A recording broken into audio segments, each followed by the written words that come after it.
Hi, I'm Gabrielle Hoyt, the literary manager of Roundhouse Theater, and welcome to the final episode of Playwrights on Plays, which is part of the Roundhouse at Your House digital programming, fully funded by contributions from the Roundhouse Board of Trustees. For over 2 months now, I've conducted weekly interviews with different Roundhouse-affiliated theater makers about their work, their career, and a play that has influenced and inspired them. As with previous interviews, this one will also include time for your questions, which, if you're watching live, you can type into the chat window on your screen. Before I begin, a special thanks to the community of viewers who have watched these interviews. Whether you've tuned in to hear your favorite playwright speak or incorporated Playwrights on Plays into your weekly routine, we at Roundhouse are so glad that you've joined us. For our final interview, I'll be talking with celebrated DC area playwright Caleen Sinnette Jennings. Caleen wrote Roundhouse's 2019 teen performance company play, Here I Stand, and is the final contributor to our web series, Homebound. A founding member of the DC-based playwrights collaborative The Welders, Caleen is a professor of theater emerita at American University, where she taught for 3 decades. Caleen's been nominated for 5 Helen Hayes Awards, 2 of which were for her semi-autobiographical plays, Queen's Girl in the World and Queen's Girl in Africa. In addition to writing, she's also an actor and director, and she teaches acting, voice and speech, acting Shakespeare, playwriting, and academic courses in theater. She's a true pillar of the DC theater community, and I'm just thrilled to be talking with her tonight. Welcome, Caleen. Thank you, Gabrielle. It's so nice to meet you. Yes, it's wonderful to see you. And as we were saying before this, I'm glad we're both repping our Roundhouse purple this evening. Yes. Yeah. Your beautiful necklace. Thank you. Wonderful. So, Caleen, to start off, we've found traditionally that the question, how are you, is far too difficult for an interview. And so instead, the question we've been starting off with, and interesting how even in the 2 weeks since we last did Playwrights on Plays, this question has changed. But what does it mean for you to be a theater artist right now? Wow. What it means to be a theater artist is that I'm having to apologize a lot to my husband, and I will tell you why. He has been doing work online and using technology to connect with groups and individuals for a good 20 years. And we've had this back and forth about, it's all about live. I'm a theater person. You got to be in the room. And screens are fine, except it doesn't do what live interactions. So we've had this ongoing battle for 20 years. And then, of course, suddenly I have to teach online. And suddenly I'm being commissioned to write work that is going to be seen online. So I think, like a lot of other theater professionals, I'm asking once again, well, what is theater? Because for me, theater's live. That's the first thing I would say, live community. And so I'm struggling to understand what community means when we're not live.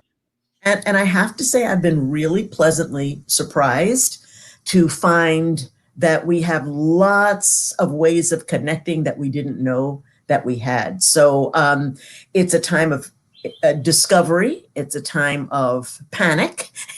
It's a time of just forcing myself to breathe and say, it's going to be what it's going to be. Mm-hmm. Yeah, and I think in that answer, you've definitely touched on kind of those bigger existential questions that we as theater artists are asking ourselves right now, namely, given a medium that is based around a live sense of togetherness, what does it mean to be removed from that? Yes. But I also want to touch on what one might call an ethical question that's been reverberating around the theater community in the past 2 weeks, in that there's been much more widespread conversation, particularly amongst predominantly white theaters, regarding racism, especially anti-Black racism that is systemic to the theatrical field. And I'm wondering how those conversations have manifested for you, recognizing that while some folks have been having those conversations for 2 weeks, you have doubtless been having them for far longer than that. Yeah, so that was basically the first thing I was going to say. You know, it's fascinating that I turned 70 a couple of weeks ago. I'm also blessed to have a dad who's 95, and we talk regularly. So there's a sense of where all this sets in history.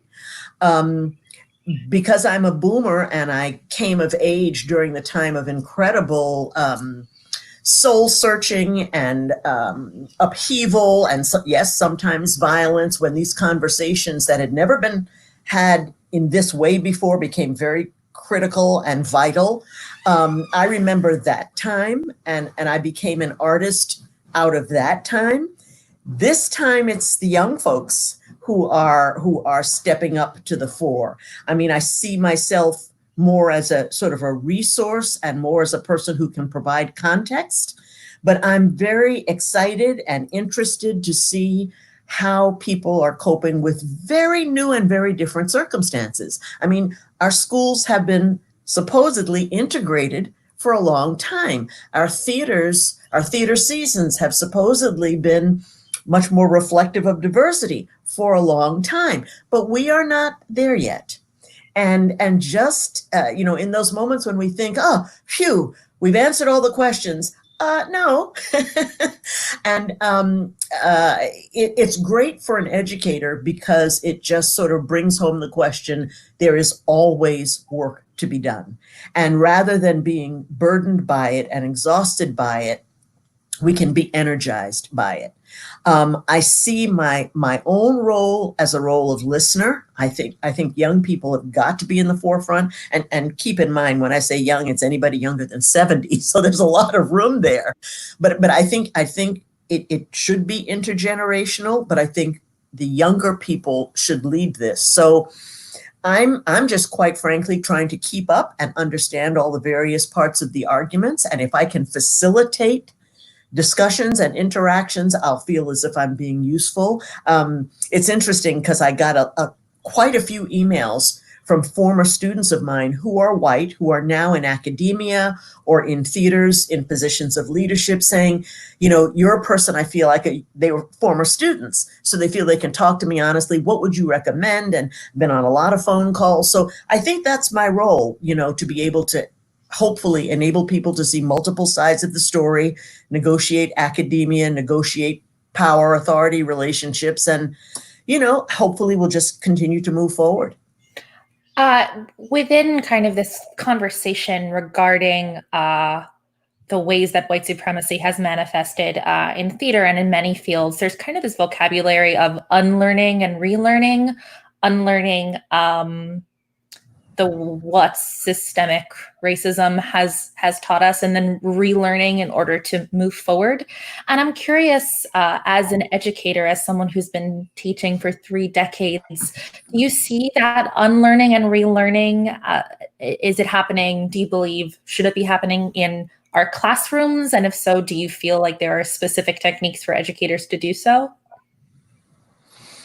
Well, I think that life is a process of learning and unlearning, and certainly academia and certainly theater should be models of how to do that and how to get comfortable being uncomfortable. I think that's the whole purpose. I've often said that the last 2 bastions of meaningful conversation and the potential to change minds and hearts are both the classroom and the theater.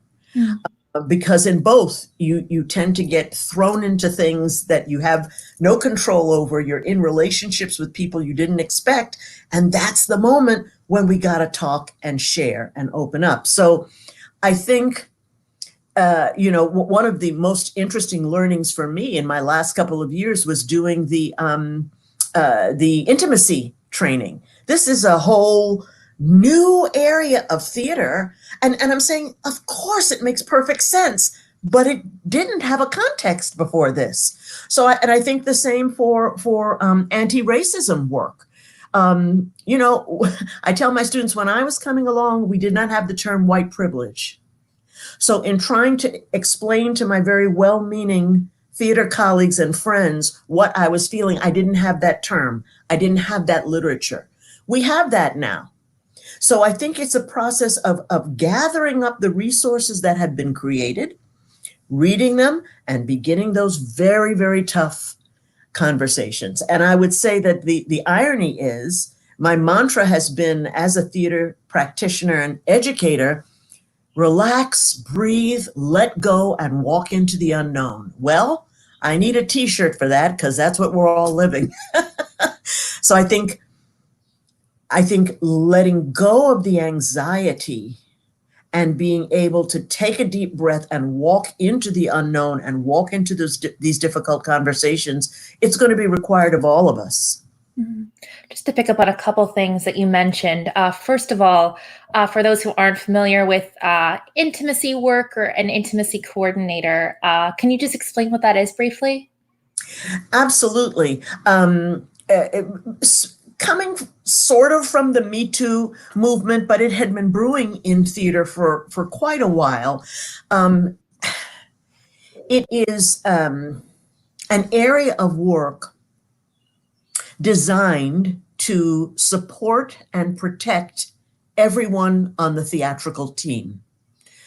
It really requires us to examine intimacy on the stage and the process of building that. And I mean intimacy, whether it's in terms of loving intimacy or violent intimacy. What happens when two people make contact? Not just on the stage in performance, in rehearsal. In rehearsal. What does it mean to put your lips on someone else's lips? What does it mean to have someone hold you, as part of playing a character?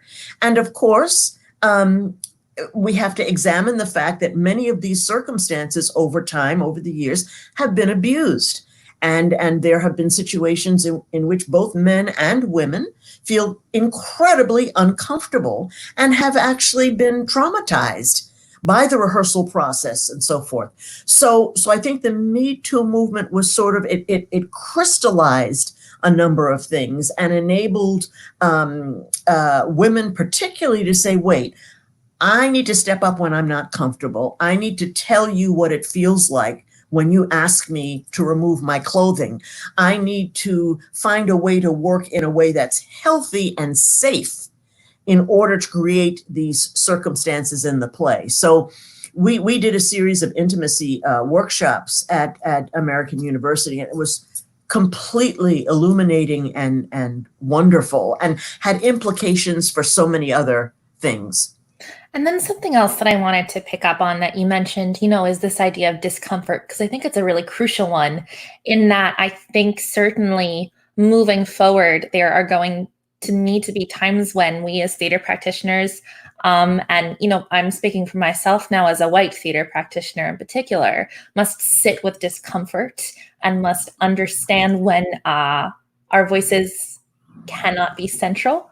At the same time, I do think it's interesting to reckon with discomfort in that there are times when there's, in theater, in the rehearsal, what isn't productive, it seems to me, is a lack of safety.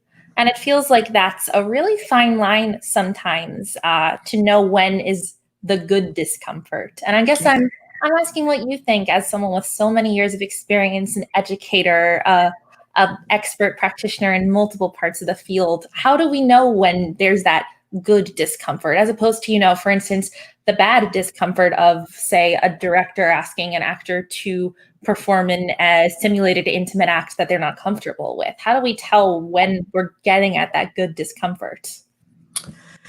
Such a great question. And I think from time immemorial, theater has lived on the edge of comfort, discomfort.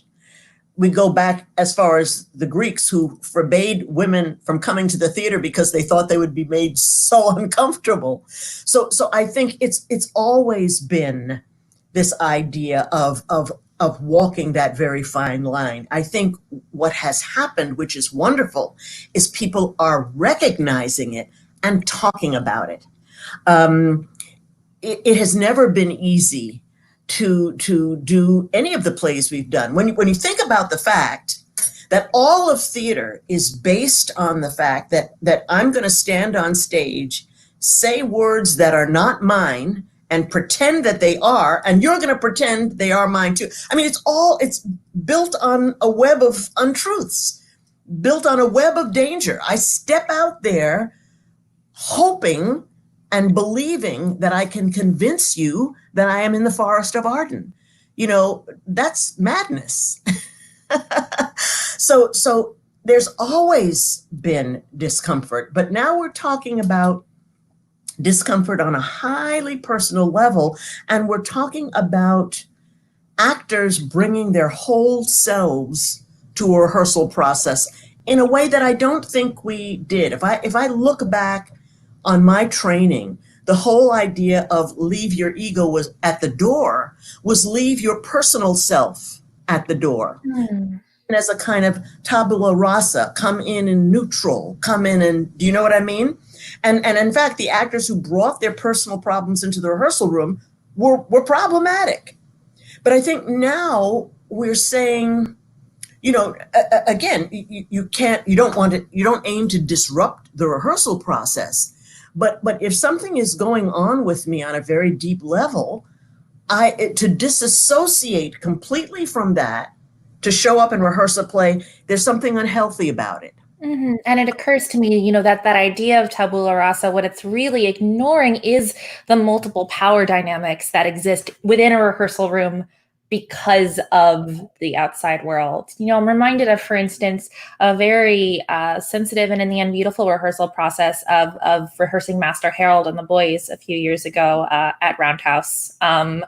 Which, you know, has as its one of its central moments an act of profound racial violence by a young white man against an older Black man. And I think to simply not talk about it, to not talk about the fact that two humans were engaging in that in the middle of our stage as we were rehearsing would have been so profoundly harmful for both of those individuals. And I feel like that's true in many instances, maybe not all of them as clear cut as that one.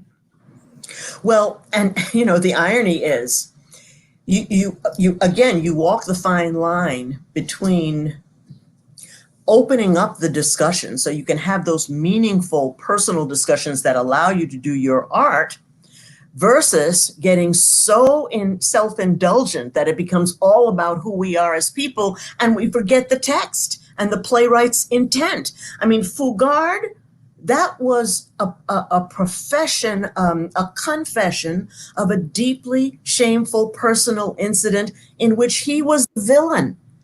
And I got the great pleasure of interviewing him. And I've always used that in my playwriting classes as an example of someone who took their shame and put it on stage for us to examine. Tennessee Williams did that with his shame about his sister. He said, every play I ever wrote was the fact that I let them perform that lobotomy on my sister. So I think in many respects, our foundation, the theatrical foundation, is built on that sense of we are going to put on stage things that are difficult, things that are uncomfortable, because we think it's important for you to see. But I think what is changing now is the theater community's understanding that actors are not tabula rasas. They are not neutral beings. They come with a lot of stuff. And this is the nice thing about being married to my husband, because he's an organization development specialist specializing in groups and group behavior. So by osmosis, he's learned from me, I've learned from him, but a lot of our discussion, particularly in an educational setting, I've had to think of, okay, what's the impact of this on my students? What's the impact of, it took me 2 hours to block the kiss between the two young protagonists in our town. I had a young actor who was very, the young woman, I've forgotten the young woman's name. Oh my gosh. Goodbye, Grover's Corners. Okay, it's not coming to me. Emily and George. It's 1913 New Hampshire. So my God, and it's in a church. So how racy could it possibly be? But the act of doing this was terrifying to these two young people. I cleared the room. This is 2006, before we had intimacy stuff. Being in touch with the fact, it's easy when you're in an academic institution because these are truly young people. But I think, investing that time and helping them get where they needed to get. And now we're seeing in 2020, sort of the whole theatrical establishment recognizing, hey, it's not just young people who need this. We all need this. So that's a very exciting thing, I think, and a wonderful thing. Yeah. Caleen, I want to talk to you a bit about the theatrical canon, but I think we'll save it for when we're talking about our two canonical works. Okay. And so before we move on to a bit more about you as a playwright, I want to briefly ask you, because we're kind of talking about, right, these internal conversations that are happening within the field, and that will, extend to your students, extend to those who practice theater, but we're talking to an audience, not just of theater makers, but of theater lovers, of audience members. And God bless you. and so as we talk to them, I'm curious if you have thoughts about, right, we're talking about this hopefully positive change in our field. We're talking about this movement towards social justice. How do you feel that audience members can actively seek out social justice in the art they consume and the art they support? What does that look like to be an audience member for social justice? That's such a wonderful question. And again, is something that I think is very particular to this time. Because it used to be that you paid your money, you come sit, you're polite, and that's fine. We are asking audience members to do more, which is wonderful. And I like to think that theater lovers are ready to do more. The very reason they come to the theater is to be stimulated and to be provoked and to be engaged. So I think they're ready to do more. And in this social climate, I think it's a wonderful question. So a couple of basic things occurred to me. Just from the point of view of being someone who knows nothing about the theater, who goes to see a play, I would ask for patrons to be a little bit more observant about the whole experience of coming to a play. Where is the theater located? What kind of neighborhood is it in? Does the neighborhood make you feel safe or in danger? What kind of people are around the theater? What kind of people are staffing the theater in terms of the greeters and the ushers and the box office staff? What kind of people are on the board? Before I move in for any further, read that playbill. Because it's not only sort of the description of the play and all that, but who's on the board? How did they come to be? Sometimes the artistic director will put in the mission statement. So you're asking yourself to understand the context in which you're seeing this play.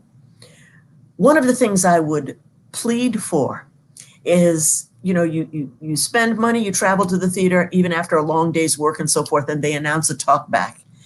And you look at your partner and say, oh God, do it. We really have to. We got to hang in there for that talk back. I think pre-show talks and post-show talks and audience outreach and community engagement are going to take on even more weight and importance than they have now. What you will experience in a talk back is the theater's attempt to grapple with what have we selected, how have we interpreted it, who else do we need to talk to, have we done the right thing, how does the audience feel about it, what are the implications economically, socially, psychologically. So I think as an audience member to be a part of this larger conversation is also exciting and engaging. I would also say, and people with season subscriptions who promote season subscriptions are going to kill me, but season subscriptions are awesome. It gives you a home to go to. Run away from home every now and then. There are theaters in town, small theaters, theaters done in basements, theaters done in storefronts that are doing really cutting edge work. Theaters that can't afford to be in big sort of luxurious spaces in the center of town, theaters that are hard to get to, that are really looking at very interesting work that's kind of dangerous in the sense of, will we get an audience? Will the audience walk out? Do we have a right to be doing these plays? All of the critical questions. So dare yourself a little bit to try some new kinds of things. Those would be the main things I would think about in terms of being an audience member. And when you can, volunteer, usher, get involved with your theater. I'm a big proponent, and I would say supporter of our community. I've met some of the finest human beings in life in the theatrical community, and I think being welcomed by them and being heard, having you hear them and them hear you is really important. Yeah, and what I'm hearing kind of as a theme through this, in addition to the, consider the context of the play that you're seeing, is again this theme of discomfort, that, Yes. we should be seeing plays that we haven't heard of before. We should be Yes. going to theaters that aren't as familiar to us. We should Yes. be seeing shows where the audience maybe doesn't all look exactly like you. Yes. All kinds of different ways, I think, to challenge ourselves as theater goers and theater lovers, which will in turn help the field move forward in a positive direction. Well, and I came from an era before the internet.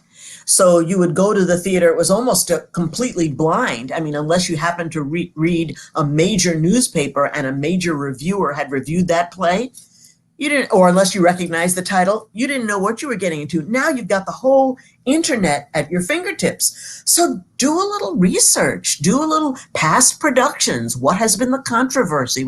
You can bring that to your viewing of the performance. Yeah. Caleen, I want to get to Hamlet and King Headley, but before we do that, obviously for those who are tuning in and don't know your work, it's clear that you're brilliant. It's just fact. Sure. But I would love if you could, just for those who haven't been fortunate enough to experience one of your plays yet, if you could take a moment to characterize yourself as a writer. What kind of plays do you write? What are your obsessions? What are your themes? What do you come back to? How would you describe yourself? Sure. Well, just in prep for this interview, I went back and I was reading August Wilson's foreword to King Headley.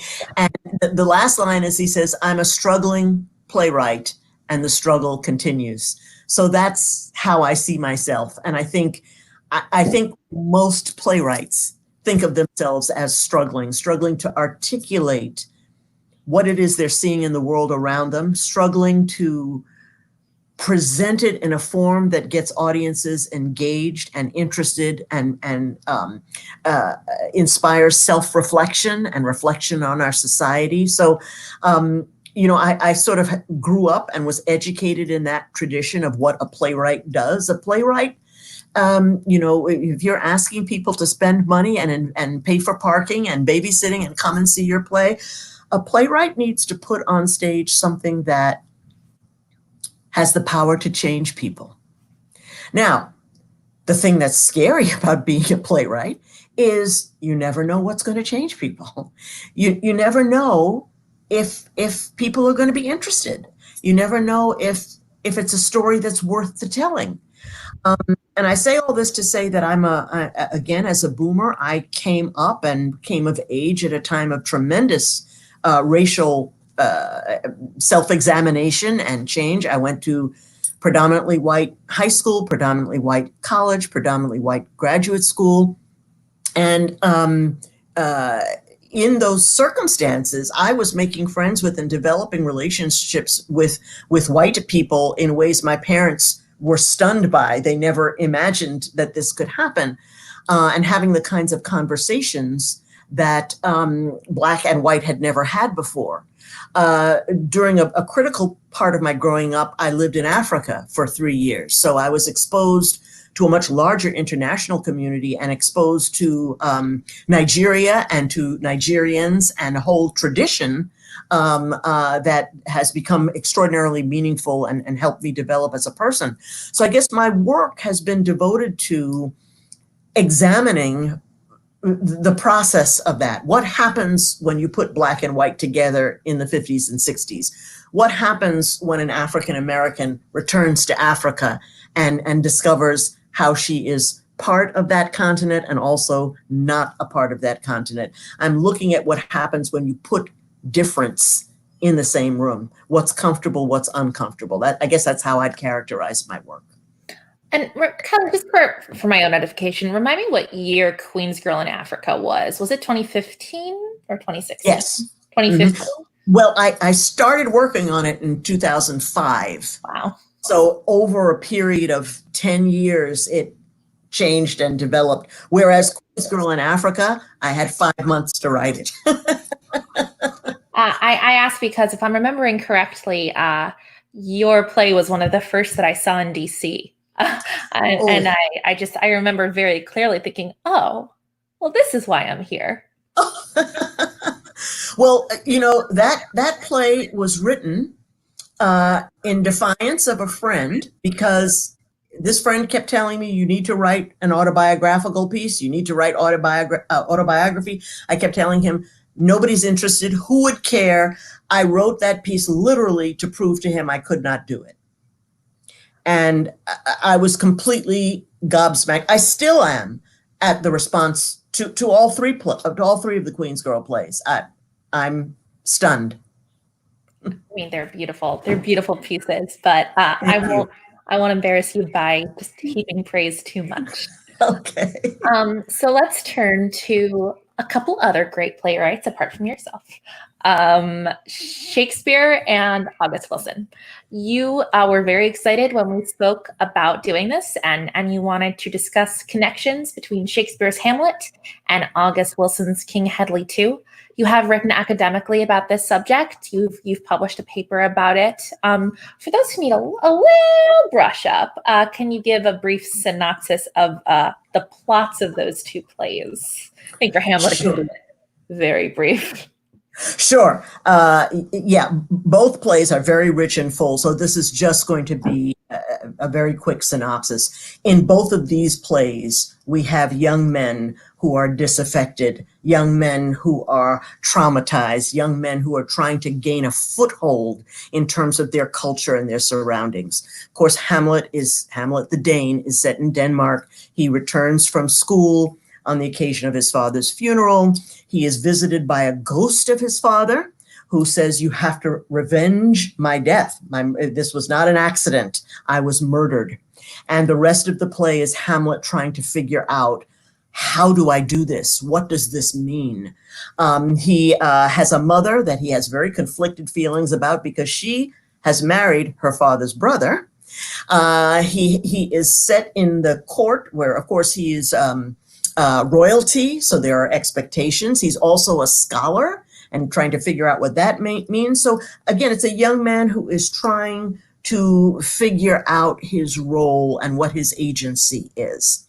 King Headley, same, only King has returned from 7 years in prison. He comes home to a neighborhood that is blighted. This is 1985 Pittsburgh.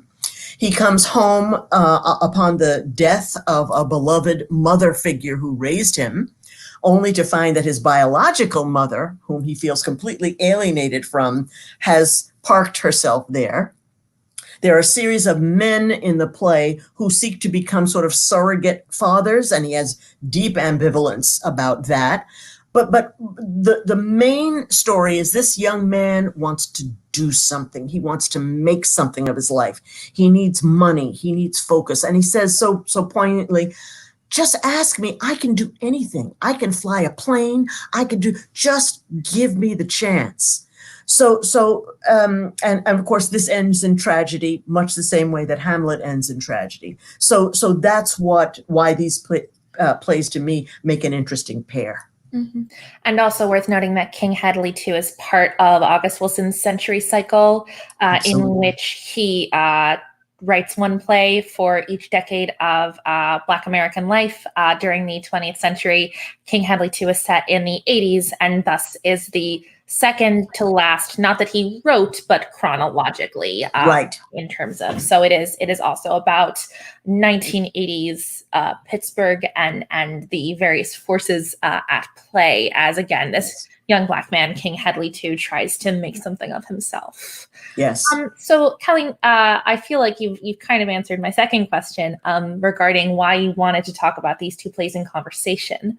But something else that's fascinating to hear you talk about and that you write about is that implicit comparison that then occurs between August Wilson and Shakespeare, which I think is a lot more complex than that statement implies. And so I wonder if you could unpack that for us. Sure. Well, I was a little nervous actually about writing that article because when you hear people say, oh, August Wilson is the Black community's Shakespeare, you know, August Wilson doesn't need to be defined by anybody else but August Wilson. August Wilson is a phenomenon of genius. We'll never plumb the depths of his genius. So he doesn't need the Shakespeare imprimatur to speak of his greatness. Conversely, the thought that, oh, let me introduce my students to August Wilson first, because then maybe they'll be ready for Shakespeare. No, your students are ready for Shakespeare. August Wilson is not a primer. August Wilson is not a softener up for Shakespeare. Each of these playwrights independently are great and brilliant. So by putting them together, it's by no means a way of commenting on their relative worth. In fact, these are two equals coming together. Mm-hmm. And interesting too, you know, that as again, as you mentioned in your paper, that although, you know, there are these kind of fascinating parallels that you've noticed, there's absolutely no evidence that Wilson was influenced by Hamlet or drawing on a Hamlet as he wrote King Headley too. So it's even more fascinating, I think, to then read these two works in conversation, knowing that one is not the adaptation or response to the other.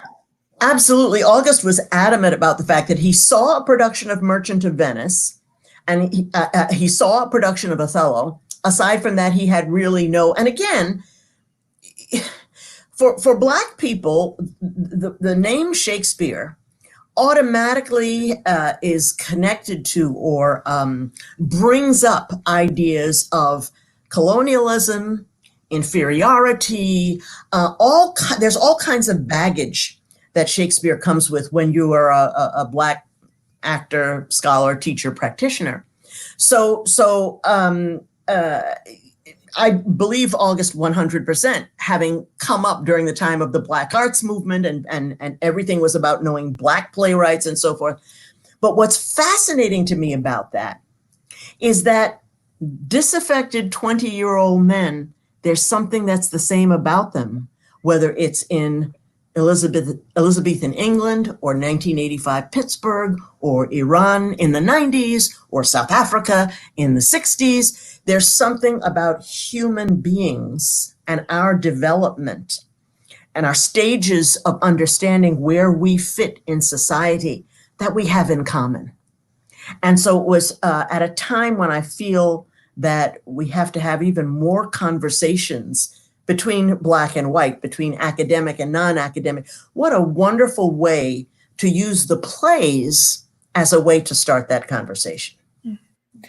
So I want to focus in on King Headley for a moment because I know that you saw the original production before it even went to Broadway at the Kennedy Center, starring Brian Stokes Mitchell and Viola Davis.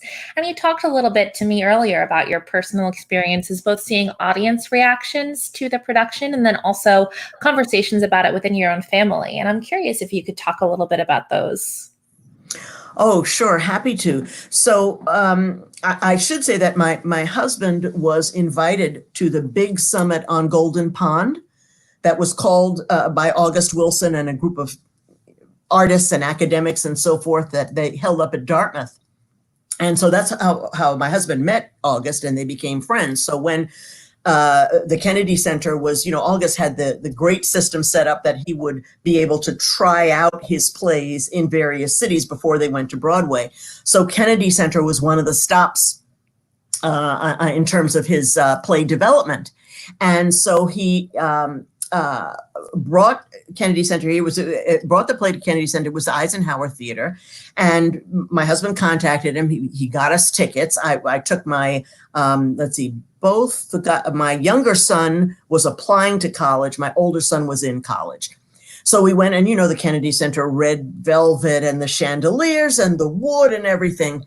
When we stood in the lobby, and when they opened the house, what came out of the house was Public Enemy's Fight the Power at an incredible decibel level. So the doors open, it was like you were slammed with this music. And it was very funny because the very well-to-do who had Kennedy Center subscriptions and so forth, and who were there because it was a place to be seen, it was like everybody stepped back. We come into the theater. We're sitting a little further back. The people who can afford it are sitting orchestra, and there's lots of leather and fur and so forth and so on. By intermission, half the audience was gone. This play is so powerful. This play is so in your face. And, I would love to look at some of this statistics. I'm sorry I didn't before this interview, in terms of how much this play is done compared to other plays in the canon. This is a brutal play. King Headley comes out with a scar down the front of his face, and he comes out angry. And the whole play is about his disenfranchisement and how angry he is and how he can't get a foothold. So the audience was shocked and stunned. My sons were inspired, as I hoped they would be. And my younger son, whom I had been begging to write his college essay, he says, I'm going to write my essay on King Headley and on Mos Def. I had no idea who Mos Def was at the time. I said, so who's Mos Def? He says, he's a hip hop artist. I said, oh, so you really don't want to get into college. And he looked at me and he said, Mom, I'm disappointed in you because you don't know anything about Mos Def or what he's done or his social activism. You just assume because it's hip hop and it's loud that it's, and he really hit me where I live.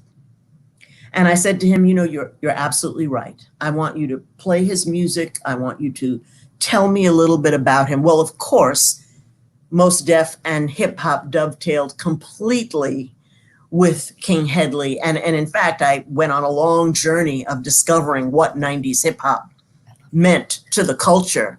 And that ended up to my doing a hip hop Much Ado About Nothing, and to following, becoming a lover of 90s hip hop, because that's really where 60s social activism manifested itself in the early 90s. So it was wonderful discovering, what had happened to all our youthful idealism.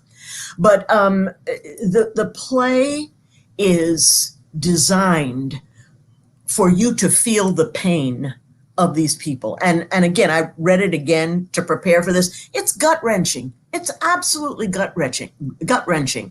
And I think it's the closest August came to giving the opportunity of an audience to literally experience what it's like to have no place to go, what it's like to run into that barrier that consumes your life and eventually kills you.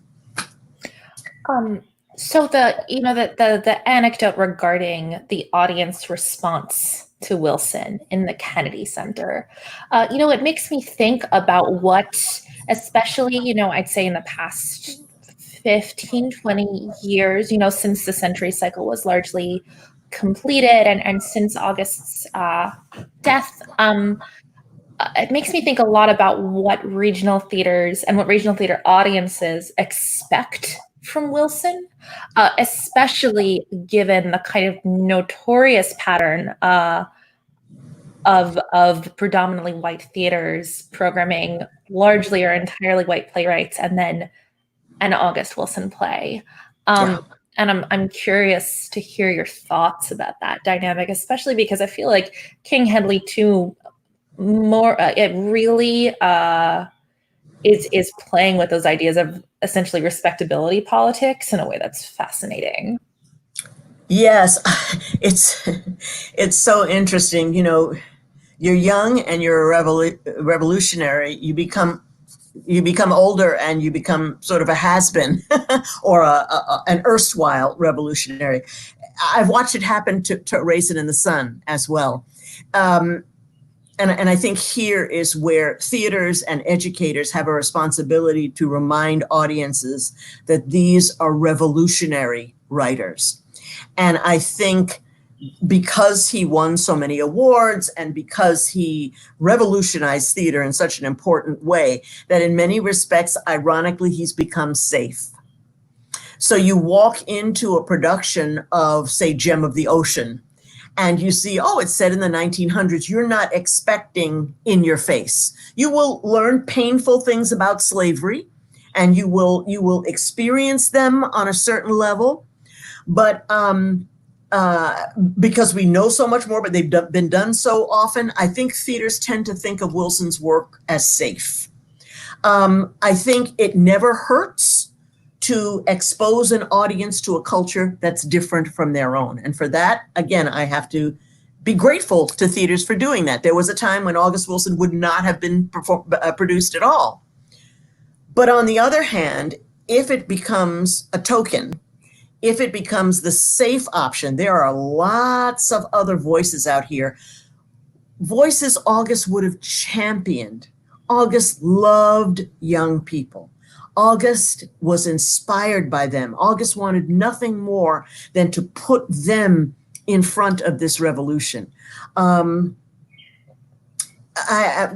for a very quick anecdote. I interviewed August for a Kennedy Center program, and we went into a high school for the broadcast to be done by the high school students. So there was a live high school student audience.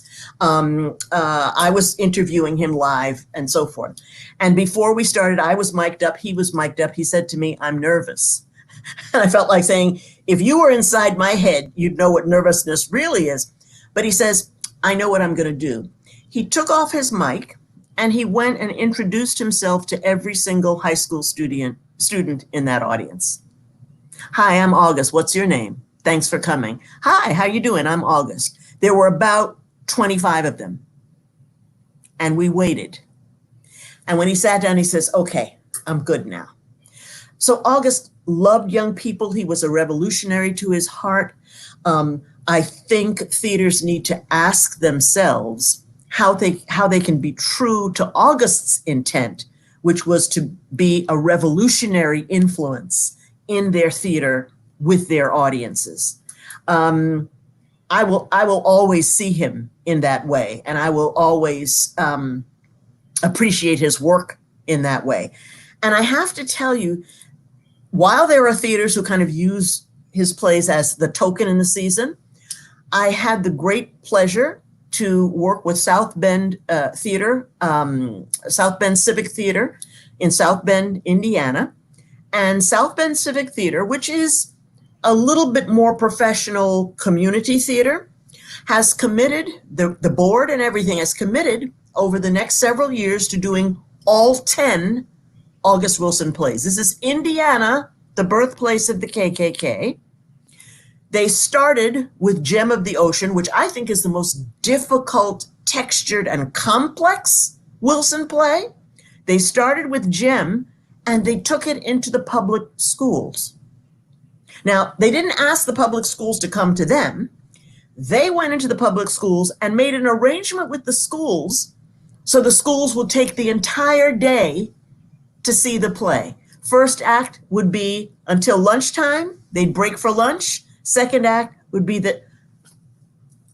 So that's the kind of usefulness those plays have. Mm-hmm. Thank you. That's amazing. I have a couple more questions for you, and then we're going to turn it over to, we already have some audience comments that I'd love to share with you, and then some questions as well. I also do want to acknowledge, that when we talk about theaters with the kind of problematic seasons that we're talking about. Not very many years ago at all, Roundhouse did program Gem of the Ocean, and then entirely white playwrights around it. So I just do want to acknowledge that these dynamics can happen, with the best of intentions, and it's conversations like this, and that I hope are happening all over the country, and that will lead to change. But I want to make sure to acknowledge that, because I don't want to skate over that fact. True enough, but they also put in the money and the effort to do the outreach, to hire a director who was seasoned and well-versed in the plays, to hire. So I tend to, and maybe it's because I'm 70, but I tend to look at, as Mama in Raisin in the Sun says, measure him right, child, measure him right. I know that theaters have to be concerned about who's my audience, how far can I push them? If I lead them with this play this season, can I take them further next season? So I think it's a complicated discussion. Yeah, for sure. And that's why I'm so glad to have spaces like this where we can really get into those nuances in a way that the public forum sometimes doesn't allow. Sure. So I do very, very briefly want to turn it over to questions, but I have one last question for you, a thread that I want to pick up on, and also something that you had mentioned to me when we last spoke regarding kind of the baggage surrounding Shakespeare, especially when it comes to Black artists. We were privileged to speak with Mfani Zoedafia 2 weeks ago regarding Othello and the deep racial trauma that she reads very astutely and correctly within that play.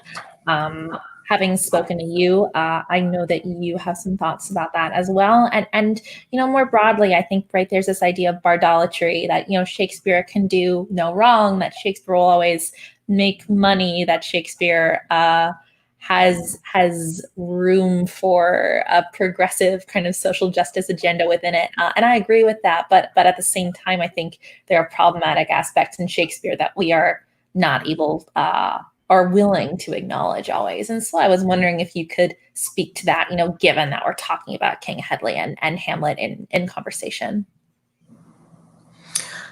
In Nigeria, I had an Irish chemistry teacher who used to say to me, because I wrestled unsuccessfully with chemistry, he'd say, Caleen, you must always remember what it is you're looking to find.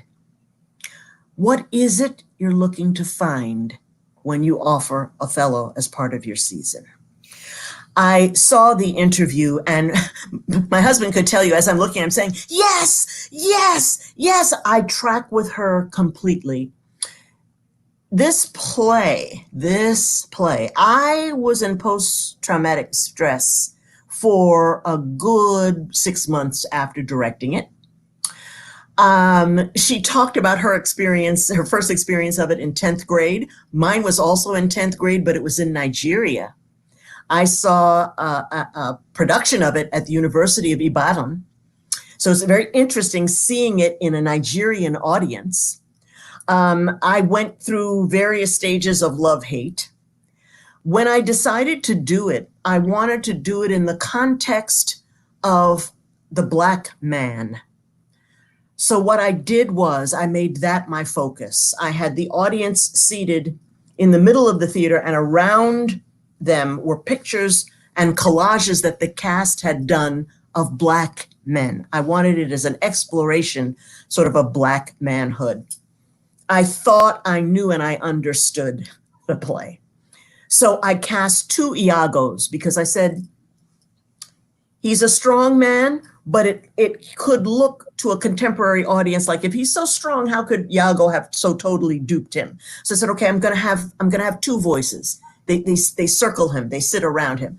I also took some of Iago's texts and I gave it to a chorus that was behind the audience. So you had whispers of these terrible racist things that were going on. I thought I was able to present this as a man who is overcome by the racism in the structures in which he's operating. My lead actor, who was so incredibly talented, hated the character of Othello, My lead actor who played Desdemona hated Desdemona.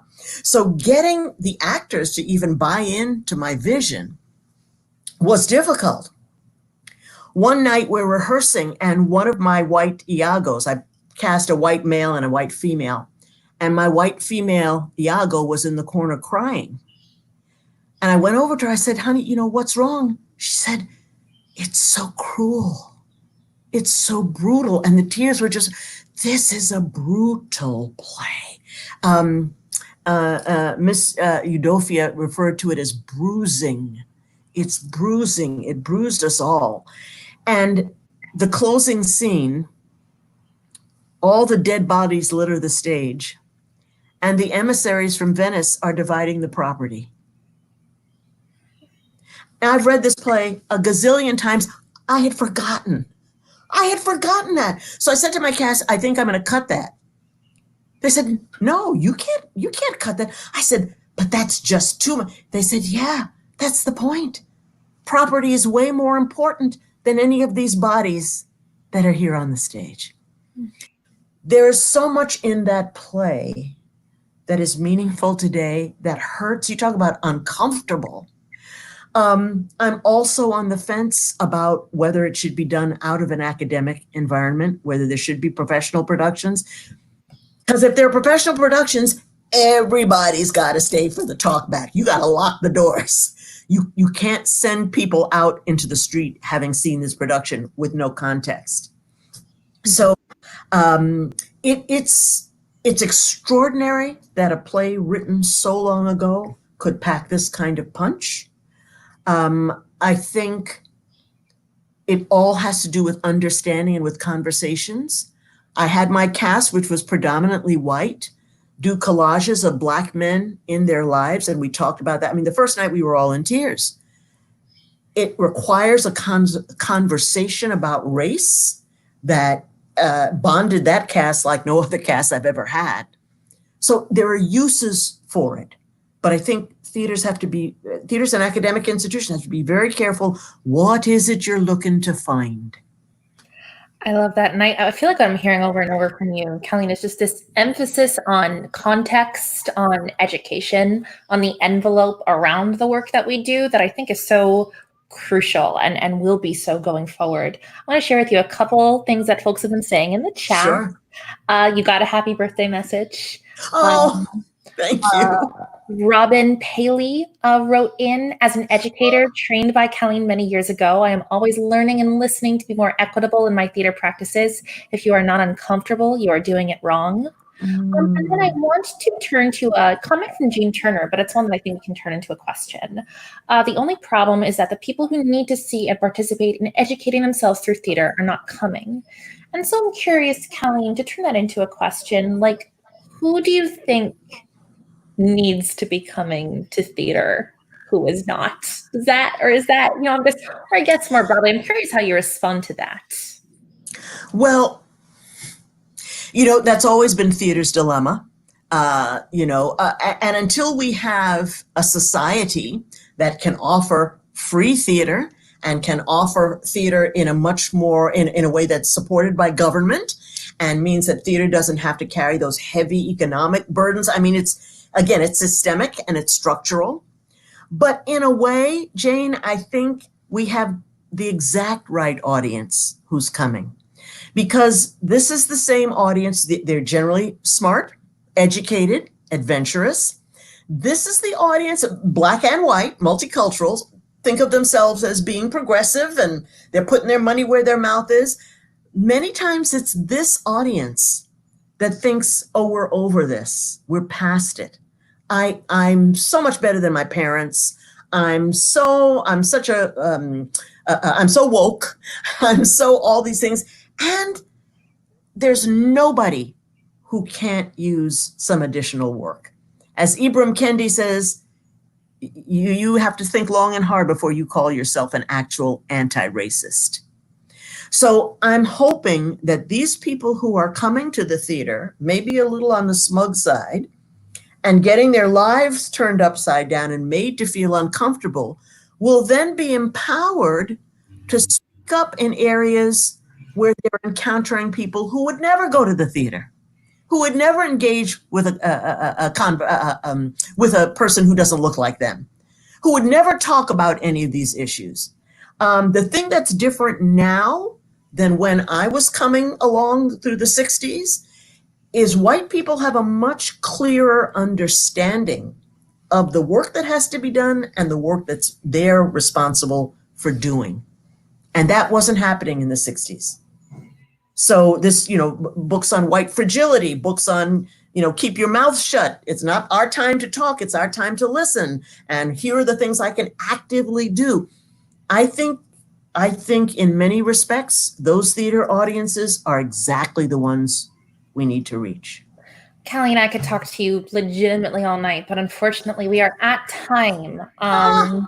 I know there are some more questions in the chat. I can say with authority that they come from my amazing literary assistant, Jeoa Asante, and I will say to Jeoa, email Caleen, and she will be happy to answer these. So Caleen, thank you so very much, and good night. This has been an absolutely amazing discussion, and I thank you on behalf of Roundhouse and our viewers and myself for your time and your expertise.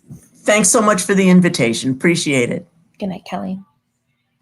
All right. Thank you so very much for tuning into this episode of Playwrights on Plays. Hamlet can be read for free at the link that we're providing, while King Headley 2 is available for purchase. And one last time, I want to say some thank yous. I would like to, you can put that back on the screen, that link. I would like to thank our tech support, Johnny Monday, our composer, Matt Nielsen, the Roundhouse artistic staff for all of their support during this process, and the Roundhouse marketing department. I'd also like to thank my family, who have spent the past 10 weeks of Thursdays locked in my mom's bedroom, and that includes our 2 large Labrador retrievers, so thank you to them. And most of all, thank you to our immensely generous, talented, and wise artistic guests, and to our viewers at home. Be safe, be well, and have a wonderful